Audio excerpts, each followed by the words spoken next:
Bismillahirrahmanirrahim. Assalamualaikum warahmatullahi wabarakatuh. Alhamdulillahi rabbil alamin. Assalatu wassalamu ala ashrafil anbiya wal mursalin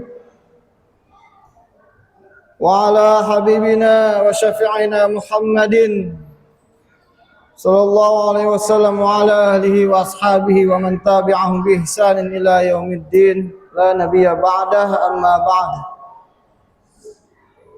Jamaah salat tarawih dan juga salat isya Masjid Al-Jamal yang semoga Allah Subhanahu wa taala menerima seluruh amal saleh kita di bulan Ramadan ini, amin ya rabbal alamin.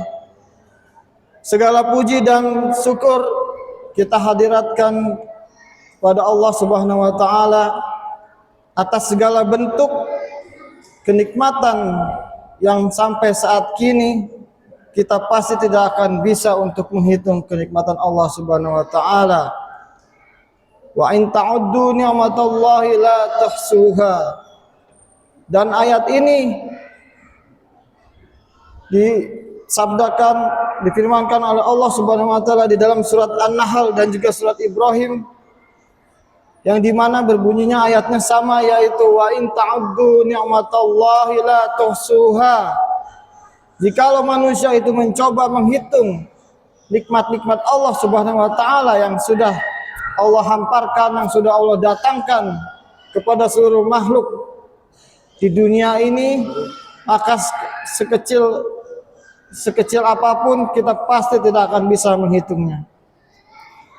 Dan juga rasa syukur kita kepada Allah Subhanahu wa taala ini adalah sebagai bentuk penghambaan kita kepadanya.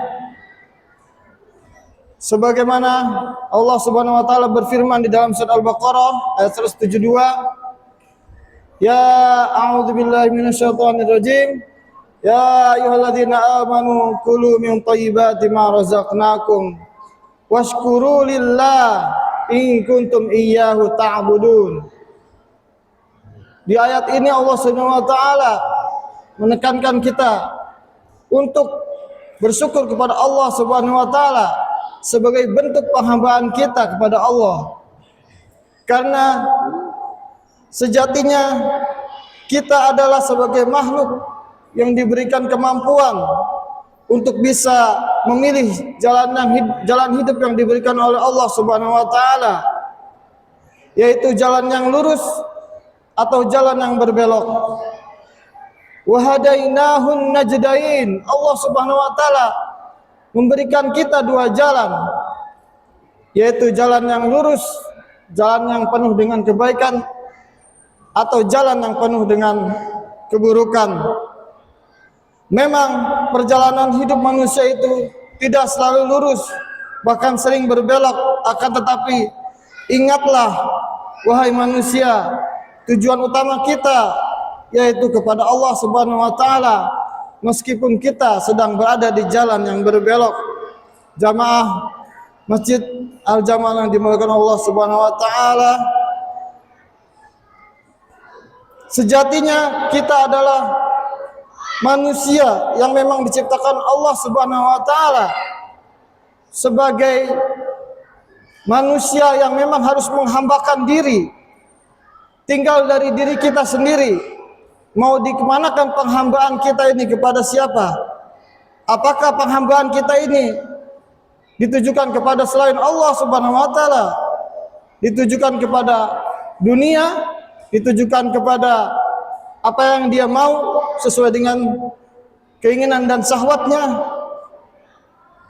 Disitulah kita diberikan kemampuan oleh Allah Subhanahu wa taala. Pada kesempatan kali ini tema kultum yaitu tentang makanan dan minuman penduduk ahli neraka dan surga. Akan tetapi kesempatan kali ini izinkan saya untuk mengupas 4 makanan penduduk ahli neraka Ma'asyiral muslimin jamaah salat Masjid Al-Jamal, Rasulullah SAW bersabda di dalam hadis riwayat Bukhari dan Muslim, la yadkhulanna amalakumul jannah. Kita sekali-kali tidak akan bisa memasuki surganya Allah Subhanahu wa taala hanya dengan amal soleh kita. Akan tetapi illa ayatana gombani Allah bifadlihi wa rahmah, kecuali dengan ridha Allah dan karunia Allah Subhanahu wa taala serta rahmat Allah lah yang kita tuju sehingga kita bisa mendapatkan surga. Akan tetapi bagi orang-orang yang sengaja memilih jalan yang berbelok, Allah tempatkan manusia tersebut di dalam nerakanya Allah Subhanahu wa taala, yang dimana Allah Subhanahu wa taala menggambarkan di dalam surat Ad-Dukhan surat 43, insyaallah nanti ketika kita masuk neraka, yaitu makanan yang pertama yaitu Allah Subhanahu wa taala memberikan pohon zakum, yang dimana digambarkan a'udzubillahi minasyaitonirrajim, inna syajarataz zakum ta'amul athim.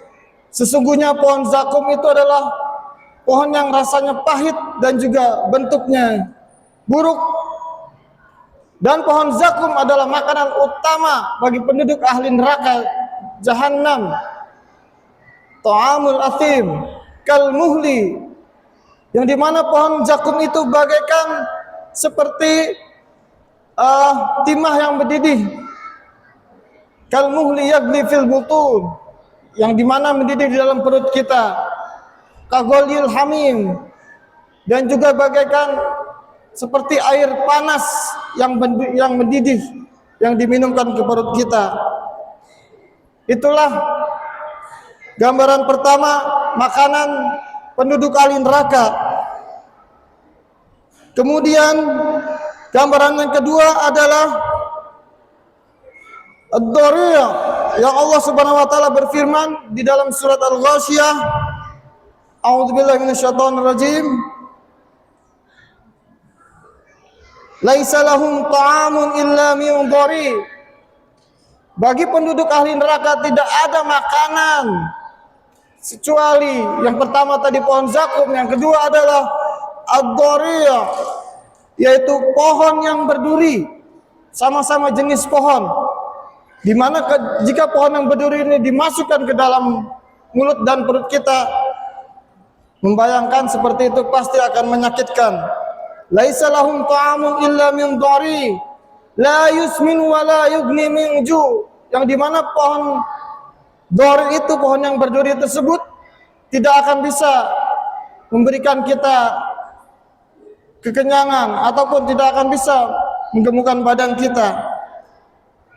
Kemudian makanan yang digambarkan Allah Subhanahu wa taala di dalam ahli neraka adalah al-ghislin.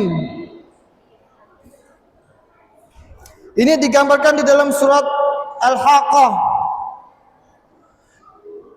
wala ta'amun illa min ghislin, dan tidak ada makanan untuk penduduk ahli neraka yaitu kecuali ghislin. Ghislin adalah darah yang bercampur nanah, yang dimana darah ini kalau kita minum akan busuk baunya dan juga pasti akan membuat perut kita merasa mual. Kemudian makanan yang keempat Allah Subhanahu wa taala gambarkan untuk penduduk ahli neraka adalah yaitu makanan yang berduri, sama seperti ad-dhari.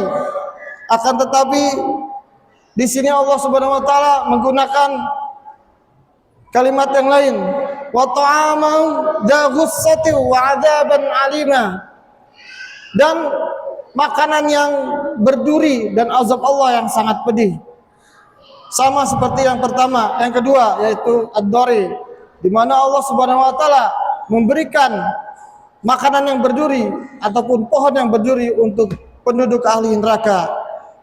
Jamaah salat Isya dan salat tarawih, mungkin pada kesempatan kali ini hanya makanan penduduk ahli neraka, insyaallah akan dilanjutkan subuh. Wabillahi taufiq wal hidayah wal afu minkum. Wassalamualaikum warahmatullahi wabarakatuh.